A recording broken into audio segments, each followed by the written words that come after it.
Welcome back, everyone. I'm going to introduce you the three next speakers. I don't know how you will manage it. Good morning, but speaking three at this conference, I'm really happy to see this team. Sarah, Paola, and Serene are working in TNT, Trust and Transactions, which is one of the tribes in Adevinta Central teams. And you can introduce a little bit yourself if you want. I don't know if you'll do it in your talk, like some minutes to let us know who you are. Sure, maybe I will go first. So my name is Serene, and I'm one of the product managers in Trust and Transactions for the Serenity team. And I'm Sarah, and I'm one of the PMs in messaging team. And I am Paula. I am the PM of the Trust team in Trust and Transactions. Perfect. So Paula, Serene, and Sarah are here today to share a little bit more about what is going on in product in Serenity and messaging teams. I'm like super proud and excited to see yet another talk about product in the Agile conference because it's what we really want. Like having you guys on board, it's amazing and it's super always super nice and fun, and it's giving us other perspective than the also only Agile world. So it's one of these talks that I'm really happy to see in the schedule because it's coming from a super different background, and sure we're gonna learn from it. And it's also a sharing experience of what is going on in Adevinta and what is going on in the teams that are real teams every day by day working, having their own problems. And yeah, apart from that, like the stage is yours. I'm gonna now add your presentation on the screen. If you need any help, just let us know. And time is yours. Welcome. Awesome. Thank you, Natalie, for the introduction. So we are super excited also to be here because we go through a lot of different processes as central teams and working with marketplaces. So this is really exciting for us to continuously adopt our processes and try to improve how we work every day. So with this, we are having a presentation today to explain to you a little bit about the upstream and the downstream. So in Trust and Transactions, we work, obviously, as I mentioned, with many different marketplaces, as you all know. We have 3 awesome products, and I think a lot of marketplaces are continuously needing more and more configurations and adaptations for our products. So each quarter, we have a very intense and exciting planning process as we go through understanding the needs and the wants from every single marketplace, and then also trying to figure out how to fit everything into one quarter and do as much as we can to help solve the problems of every local business. So with this, I'll give you a little bit of a context before we jump into kind of the problems that we were seeing. As I mentioned, each quarter we have a very intense planning process. So we try to gather as many needs from different marketplaces, understanding their problems that they have, fraud patterns, needing more configurations for transactions, trying to increase trust in the marketplaces, and so on. And with these very many requests that we have to go through a process with our teams to kind of estimate these high-level requests, understanding exactly what needs to be done, but at a very high level in the beginning. After this process, we then go into kind of committing to these certain requests based on our capacity that we have to guess every quarter, based off of the high-level estimations that we do. Once we do these commitments, of course, we reach back out to marketplaces. Sometimes we have handshakes, sometimes we just work with contributions, and we begin our product development process through the quarter. Once we start the product development process is when we started to see some of these problems that I will explain in the next slide. So here we said we have kind of a problem with the visualization of the upstream.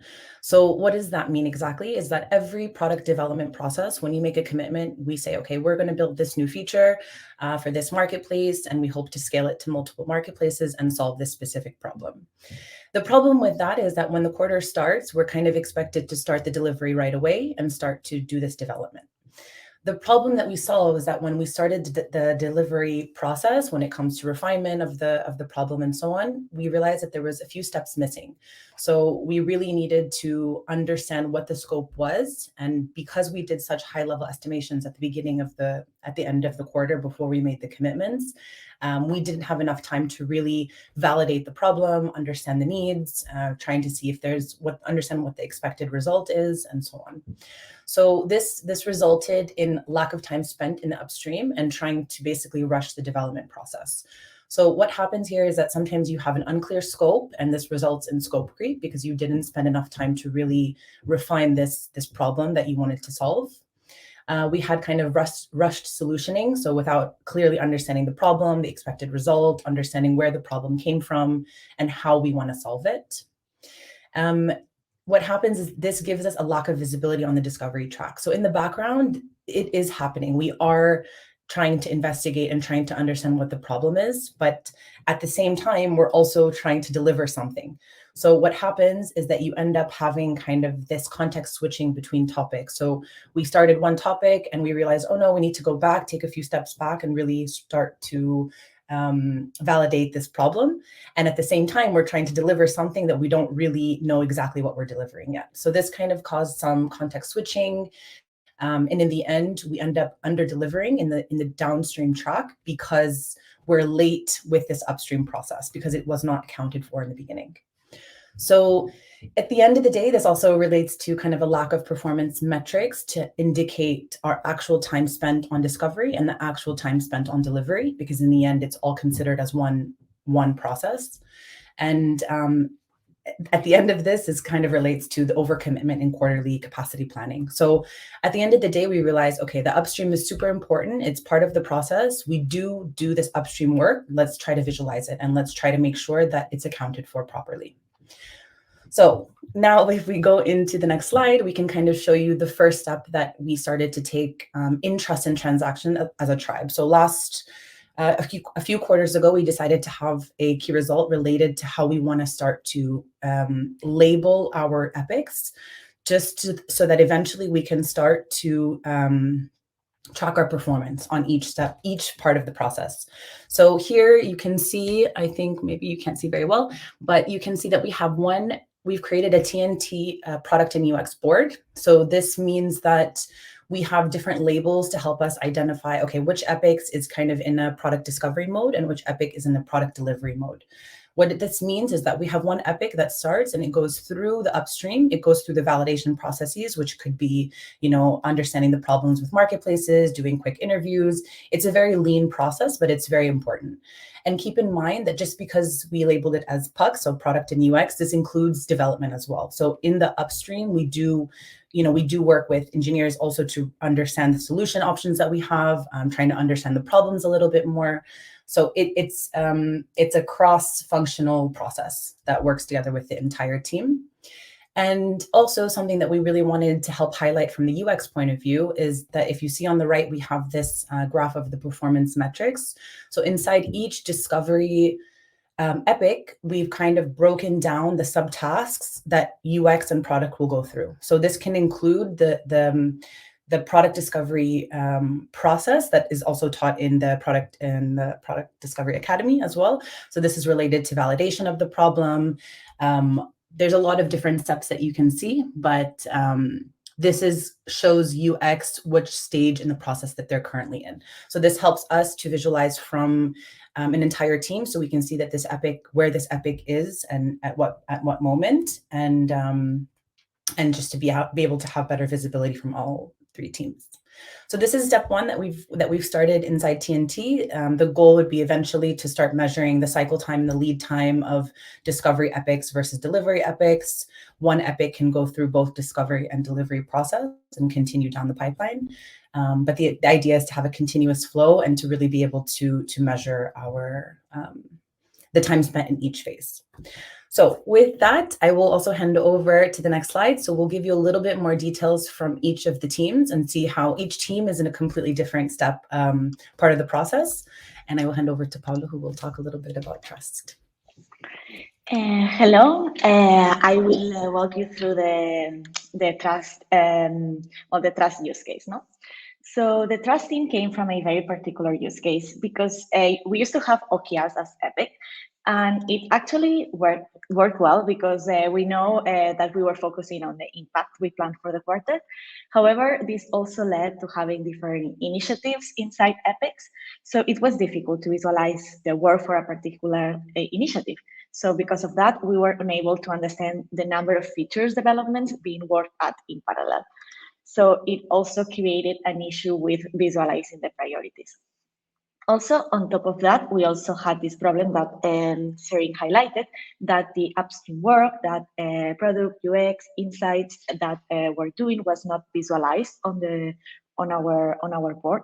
So the team didn't have the whole picture, and on top of that, the cross-functional collaboration was much more difficult.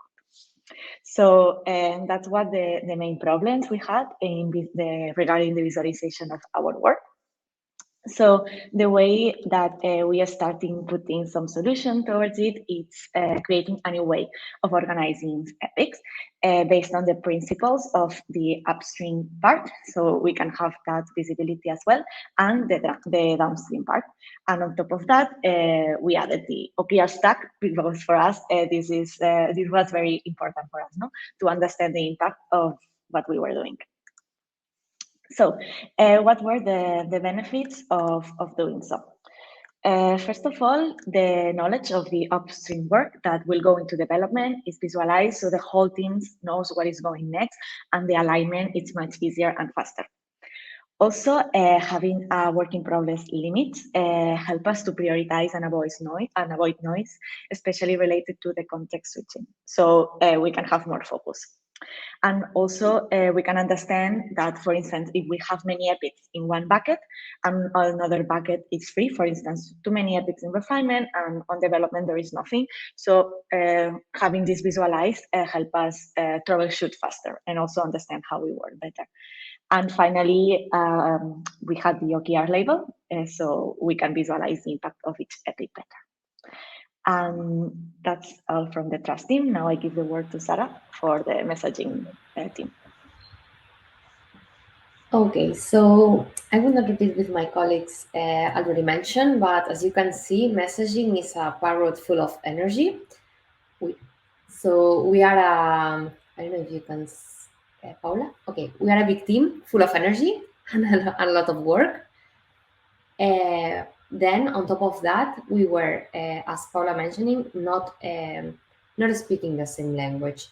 On the one side, Pux was sending emails, letting the team know in what we were working, or we were updating our work on Slack, and then the tech team was looking at Kanban, so we were speaking different languages.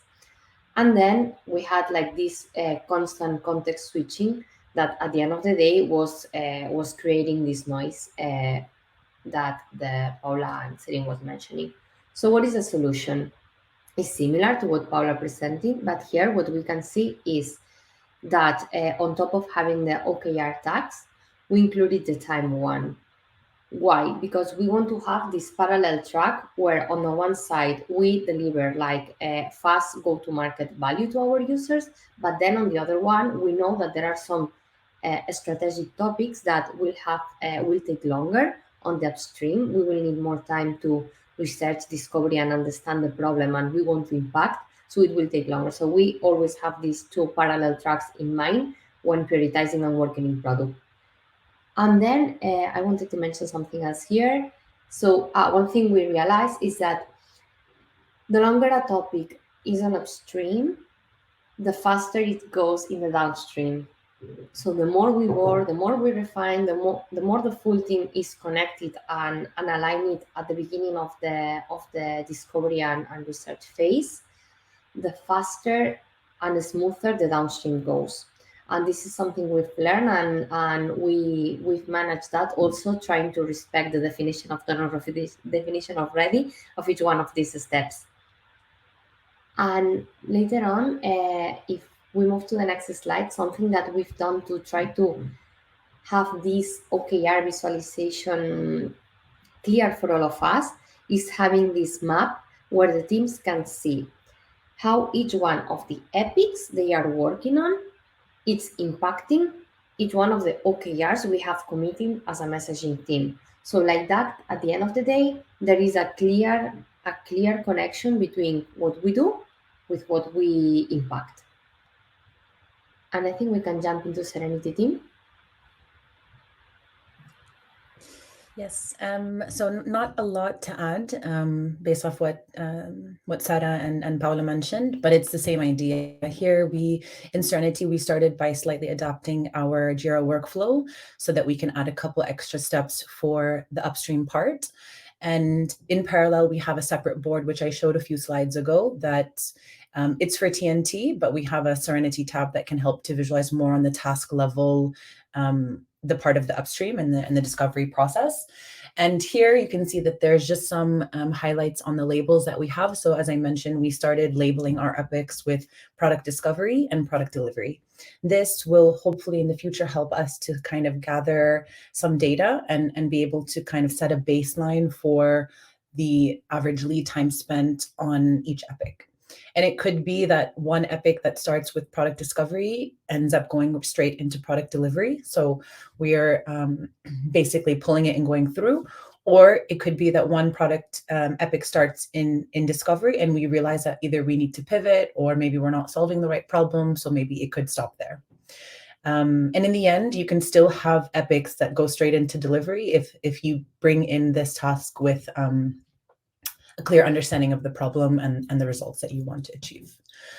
So that's a little bit about our visualization. These are just very early steps, and we have a lot of different plans coming up. And I think now we will give you a very quick summary of the measurement and how we're trying to basically measure the success of these boards. So to start with Serenity, we have a performance dashboard. I think we're using EasyBI and some of the Jira tools as well.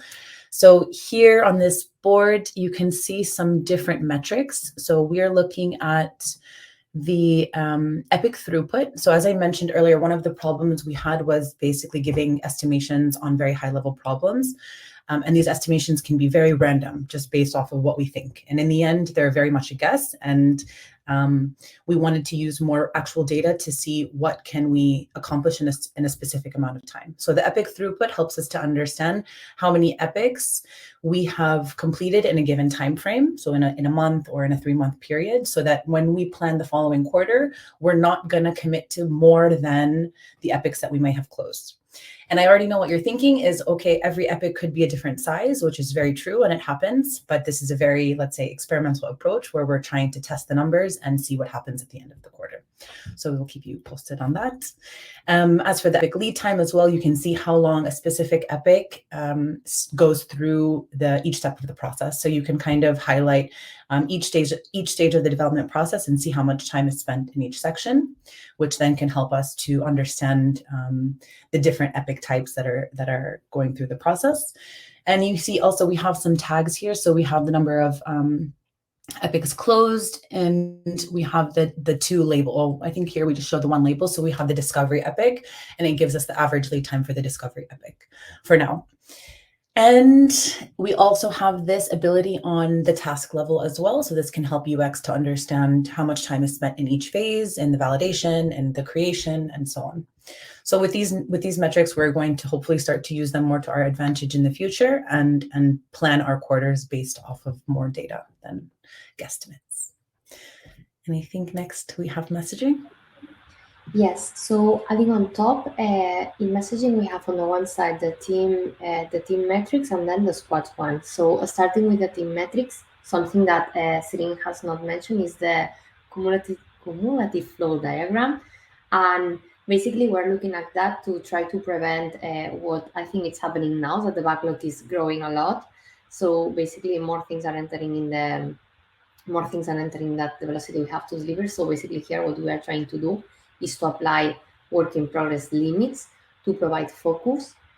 And to give you a little bit of context about why this looks like that is because the messaging squads started to work with the new setup from September. So it will take a while until we have better data to look at, but at least we have started to measure that. And something that we do with the epic lead time is look at the epics and understand the ones that are on top of the average. Why it took so long? How can we improve it? How can we refine better or split in more MVPs? And my team hates it, but I would do MVP 1, 2, 3, 4, 5 until we to ensure that we don't arrive to these average that are on top, epics that are on top of the average. And moving to the squats one, that is the next slide. So here's something that we try to look with the engineering managers and principals is ensure the capacity allocation. We need to ensure we are delivering value on top of the rest of task. And this is something we are trying to look at it really close to have this equilibrium as a team. And something I would like to highlight is that with this project issue that we have here in the magnets, one thing that we do is like if an epic is on top of the average, we look at it and we split it, as I mentioned before. And something something as well is that thanks to having this to be measuring those data over and over during some months now, we are trying to allow we are trying to try probabilistic forecast. So basically, we look at the velocity of a team to try to estimate with amount of task how long it could take to deliver something. So we do estimations based more in data than in facts or opinions that a lot of times we cannot do because we have not refined or we don't have all the requisites ready. And well, moving to the next slide, on the first thing you saw a parrot full of energy and lost. Now we are trying to drive it and to make it the the path smoother for all of us.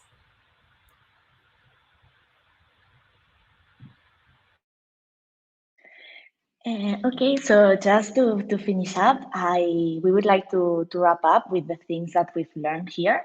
The first learning is that having a work in progress limit at the epic level helps to protect the team from overcommitment.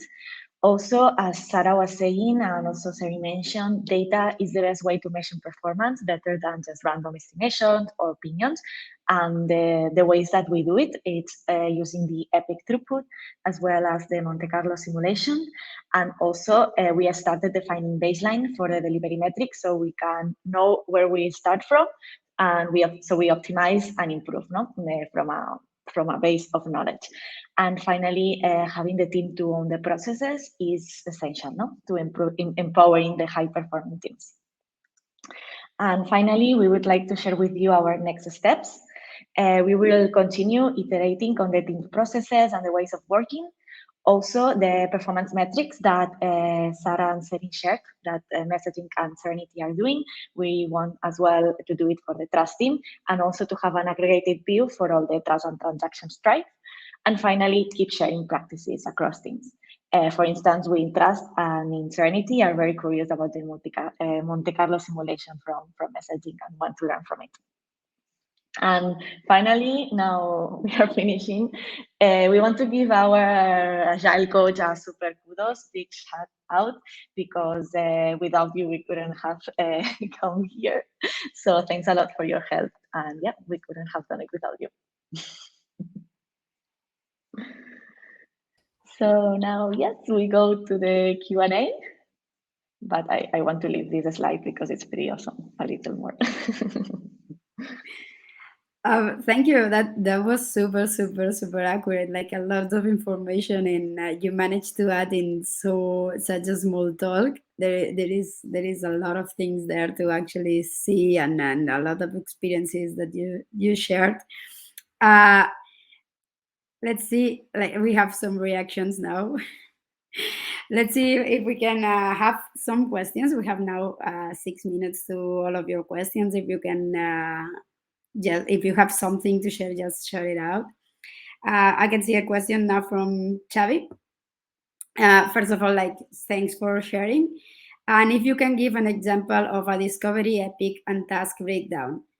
Like how you capture in your board activities such as interviews, etc. Let me put you in everyone in the screen. Yeah. And Anyone maybe who takes I it? can take this one. So we have kind of different a list of different types of tasks.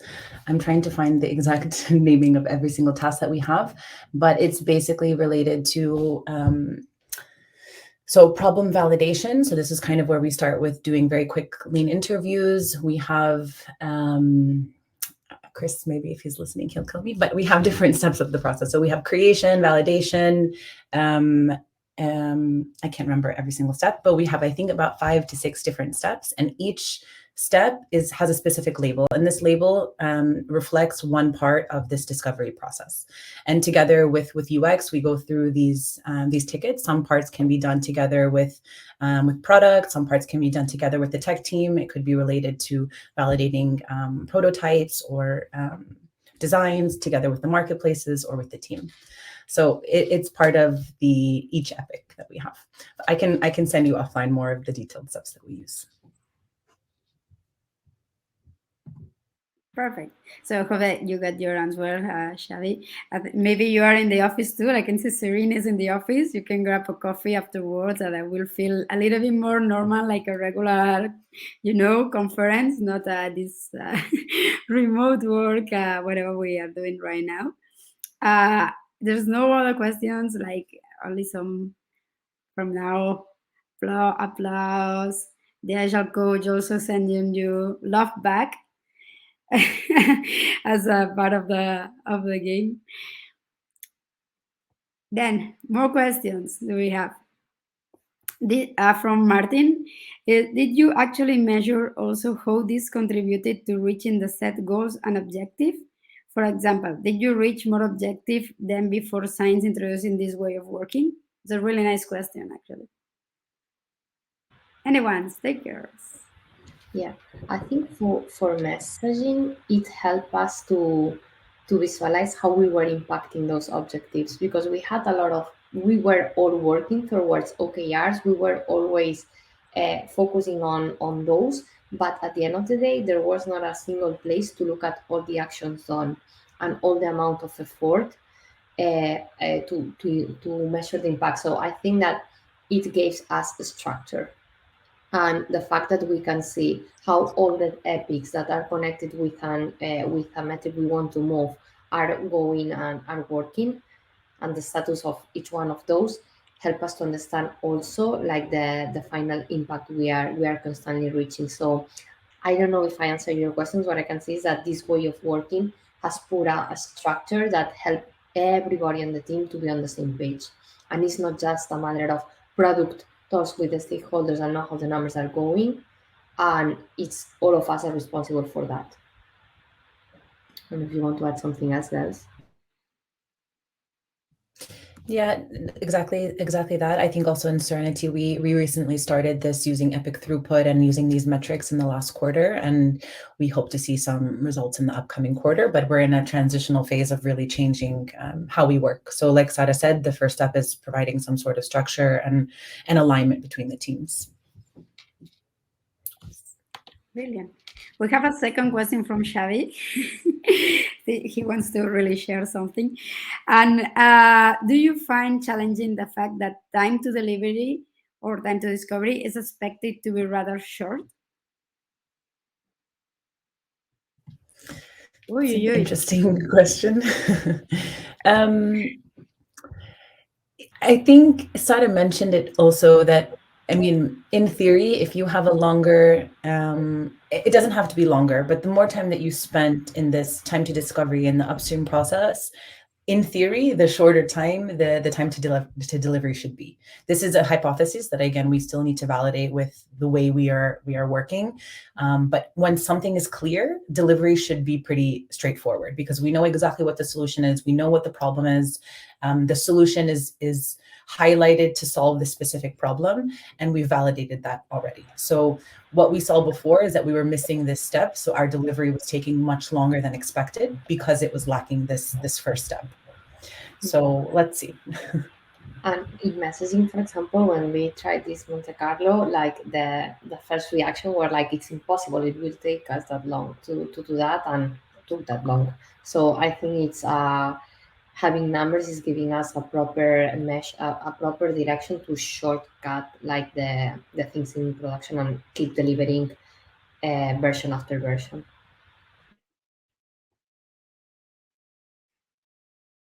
Many things.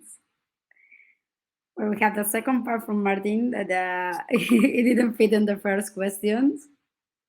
That is a really, really nice presentation. Some also applause from Cax. Hello, Cax. It's been a long time we don't see you.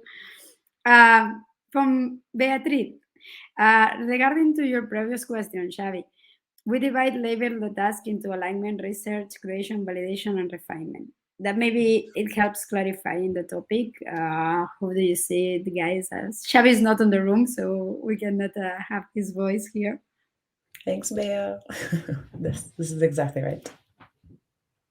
Yeah. So we reached up to the time. Thank you again very, very, very much. I see that it was a really, really big work you've been doing this year with Serenity and messaging. And I hope Xavi's in the room in the spirit. I hope that we can see each other in another equation. And if you want to share your video, it will be uploaded in the webpage and it will be available for anyone. So thank you, girls, for coming. Thank you. Thanks for having us. You.